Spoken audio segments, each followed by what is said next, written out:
बिस्मिल्लाहिर्रहमानिर्रहीम। अस्सलाम वालेकुम।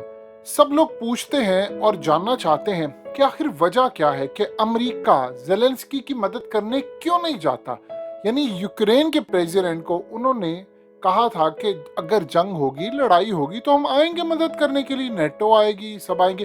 और अब जो बाइडन ने कह दिया पूरी दुनिया के सामने कि जी हम तो यूक्रेन में लड़ने नहीं जा रहे, उसकी जो सबसे बड़ी वजह है ये थोड़ी देर पहले दिया गया रशियन फॉरेन मिनिस्टर की जानिब से बयान है। उन्होंने कहा है कि अमेरिका के न्यूक्लियर हथियार यूरोप के अंदर है, अमेरिका इनको वापस ले जाए। चूंकि उन्होंने इस वक्त 4 लेवल पर जाकर अपने जितने भी हथियार है उसको हाई अलर्ट पर रखा हुआ है। यानी लेवल 4 है, अमेरिका के 5 लेवल होते हैं, लेवल 4 पर आपने अलर्ट रखा है और उसके बाद सिर्फ आपने ट्रिगर दबाना है, बिल्कुल स्टैंड बाय पोजीशन पर है। इस सूरत हाल में उन्होंने कहा है कि अगर अब जंग होती है फिर ये जंग न्यूक्लियर वॉर की जंग होगी, ये वर्ल्ड वॉर 3 होगी और इसमें फिर बचेगा कोई नहीं।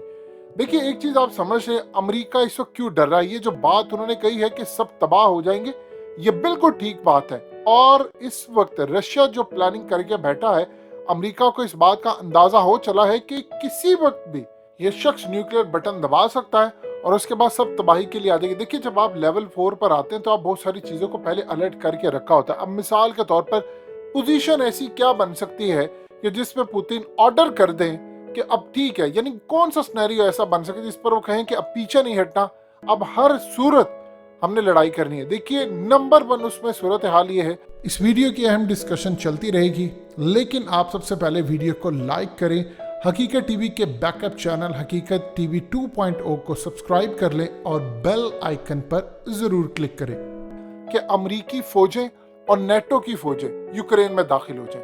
यानी ये वो सिनेरियो होगा कि जिसके बाद इतनी शदीद बमबारी होगी, इतनी शदीद बमबारी होगी कि इस रुए जमीन पर पिछले कई सौ साल या हजारों साल में इतनी बड़ी बमबारी किसी ने नहीं देखी। लोग भूल जाएंगे कभी कोई हिरोशिमा या नागासाकी में या अफगानिस्तान, इराक या कुछ ऐसा हुआ, इतनी खतरनाक बमबारी होगी। नंबर 1 सिनेरियो ये है कि यहाँ पर आएंगे और उसके बाद जब ये लड़ाई बढ़ जाएगी तो फिर ये न्यूक्लियर वॉर में बदल जाएगी। अब नंबर 2 सिनेरियो, एक बात आप अच्छी तरह समझ लें कि अमेरिका की जानिब से किसी भी ऐसे प्रेसिडेंट ने किसी ऐसी पॉलिसी पर साइन नहीं किया। पाकिस्तान और भारत ने तो किया हुआ है नो फर्स्ट यूज पॉलिसी, और लास्ट ईयर भारत ने कहा था कि नो फर्स्ट यूज पॉलिसी हम खत्म करने जा रहे हैं। यानी अब इस सूरत हाल में पहले था कि कोई भी पहले यूज नहीं करेगा, हमला करने के लिए कोई ऐसी सूरत हाल सामने नहीं आएगी, कोई मुल्क पहल नहीं करेगा। उन्होंने कहा था कि हम ये खत्म करेंगे।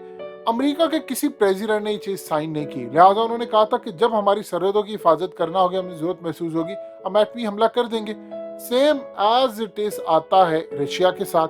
नंबर 2 सिनेरियो ये हो सकता है कि अगर किसी वजह से रशिया को ये लगता है कि वो ये जंग हार रहे हैं और उसके बाद यूक्रेन तो हाथ से गया है, पर ये जंग बढ़ते बढ़ते रशिया तक आ गई है और उनके भी कुछ इलाके हाथ से जाएंगे, तो वो न्यूक्लियर हमला कर देंगे। इसके बाद वो पीछे नहीं हटेंगे क्योंकि लड़ाई बढ़ जाएगी, जिसके चांसेस कम है क्योंकि रशिया जो इस वक्त पोजीशन में है वो बड़ी स्ट्रांग है। आप देख लें कि अमेरिका समेत पूरा यूरोप कोई आगे बढ़ने को तैयार नहीं है। यानी इतनी दहशत है उस बंदे की कि उसने न्यूक्लियर हथियार अपने स्टैंड बाय पोजीशन पर रखे हुए हैं, सिर्फ कोड्स एक्सचेंज करने हैं और उसके बाद उसका ऑर्डर आना है और फिर एटमी हमले की तरफ मामला चले जाना है। ये असल में इस वक्त की सूरत हाल है। देखिए रशिया के पास ज्यादा एलाइज नहीं रहे हैं, यानी अमेरिका के जितने एलाइज हैं रशिया के पास उतने एलाइज तो नहीं रहे। तो अमेरिका ने तो कहा है कि हमने अपने एलाइज की भी हिफाजत करनी है तो हम उसके लिए हथियार चलाएंगे। अगर ऐसी सूरत हाल है कि उसने अपने किसी एलाई को बचाने के लिए, तहादी को बचाने के लिए हथियार चला दिए, तो फिर रशिया भी हथियार चला देगा, वो फिर पीछे नहीं हटेंगे। रशिया के पास इस वक्त जो हथियार है, कम से कम जो न्यूक्लियर हथियार उनके पास मौजूद है वो वही है जो अमेरिका ने नागासाकी और हिरोशिमा पर हमला किया था। और याद कीजिए उस वक्त जो हमला किया उससे तबाही कितनी आई है। आज कम से कम वो जो हमला होगा मिनिमम वो 1000 गुना ज्यादा खतरनाक होगा। यानी उसके बाद पूरी दुनिया का मौसम तो बदलेगा, तबाही आएगी, सूरज की रोशनी जमीन पर नहीं पड़ेगी, असरात इतने होंगे कि खित्ते के खित्ते, शहर के शहर पूरे मलिया मेट हो जाएंगे। आप भी नहीं बचेंगे, कोई नहीं बचेगा।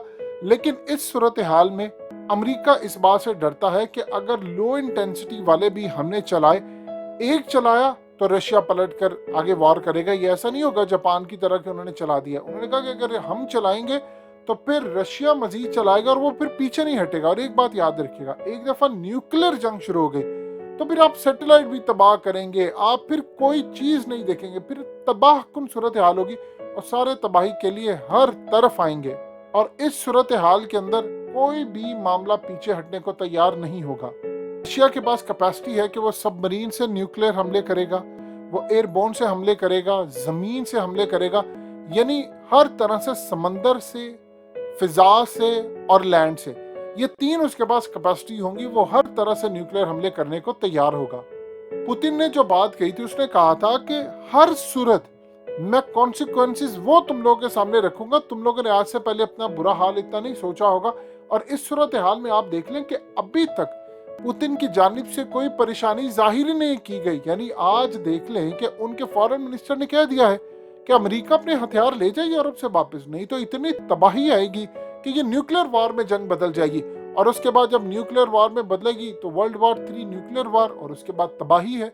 अमेरिका असल में इस बात से डरा हुआ है इस वक्त कि पुतिन इस वक्त कुछ भी सूरत हाल कर सकता है। देखिए, अमेरिका की खाली बात नहीं है, आप देख लेंगे अगर जंग शुरू होती तो वो साइबर हमले तो करेंगे। वो सबसे पहले अमेरिका की बिजली बंद करेंगे साइबर हमले करके, फिर उसके बाद और बहुत सारे मामला होंगे। ये आखिरी हद है। उसके बाद आप देख लें कि वो पूरे के पूरे यूरोप उसको अपनी रेंज में रखेंगे, यानी पूरा यूरोप रेंज में रखेंगे।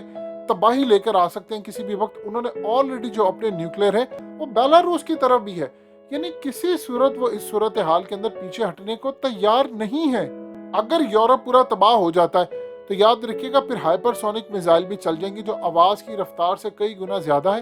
वो न्यूयॉर्क से लेकर दुनिया के डिफरेंट कोने तक जो जो मुल्क उसमें आएगा, यानी चाहे उनको वॉशिंगटन पर मारना पड़े या कहीं भी करना पड़े, उसमें आएंगे। और जाहिर सी बात है, एक बात आप याद रखें, अगर इस सूरत हाल के अंदर उनके इत्तेहादी भी शिरकत करेंगे, जो कि रशिया की इत्तेहादी कम है अमेरिका के ज्यादा, जब तक तो वो सुपर पावर थे, उनके बहुत सारे इत्तेहादी थे। आज उनके जो इत्तेहादी हैं वो असल में टूट कर यूरोप का हिस्सा बन चुके हैं। कई तो ऐसे ममालिक हैं जो यूरोप का हिस्सा बन चुके हैं, वो पहले उनका हिस्सा हुआ करते थे।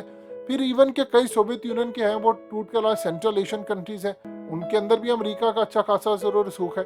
तो ये जो मामला जिस तरफ जा रहे हैं, इस सूरत हाल को पेश नजर देखते हुए हालात बिल्कुल बता रहे हैं कि अगर किसी जानिब से एक गलती भी होती है, आप देख लें कि यूनाइटेड नेशन के अंदर हलचल मची हुई है इस वक्त। उनको समझ नहीं आ रही कि रशियन फॉरेन मिनिस्टर बयान क्या देंगे। उन्होंने कहा है सख्ती से कि किसी सूरत जंग में आपने हथियार यूज नहीं करने, वरना तबाहकुन सूरत हाल पैदा होगी। ना फिर यूनाइटेड नेशन बचेगा, ना रशिया बचेगा, ना यूरोप बचेगा। इवन के फिर ये जंग इस लेवल पर आ जाएगी कि पाकिस्तान और इंडिया भी इसमें इन्वॉल्व हो जाएंगे, फिर चाइना भी, यानी पूरी दुनिया के ऊपर आपने वो तबाही देखी होगी। अल्लाह पाक हमेशा इंसान को बचाए इस बदतरीन तबाही से, क्योंकि इस दफा जो जंग होगी किसी को नहीं पता कि अर्थ का एनवायरनमेंट क्या होगा, कभी यहाँ पर अनाज उगेगा या नहीं उगेगा, कितनी तबाही होगी सरूए जमीन के ऊपर। लिहाजा इस सूरत हाल में सबसे पहले पूछा जाए अमेरिका से कि तुमने इस तरह के हथियार जब बनाना शुरू किए पूरी दुनिया के अंदर, और उसके बाद जब तुम लोग ये देख चुके हो कि बन चुके पूरी दुनिया के सामने, तुम ये कहते हो ऐसा नहीं होना चाहिए। लिहाजा अमेरिका दूसरों के मामलात में मदाखलत करने से बाज रहे। अमेरिका जितना बाज रहेगा, याद रखिएगा, उतने हालात पूरी दुनिया के लिए बेहतर होंगे और इस सूरत हाल में मामला बेहतर रहेंगे।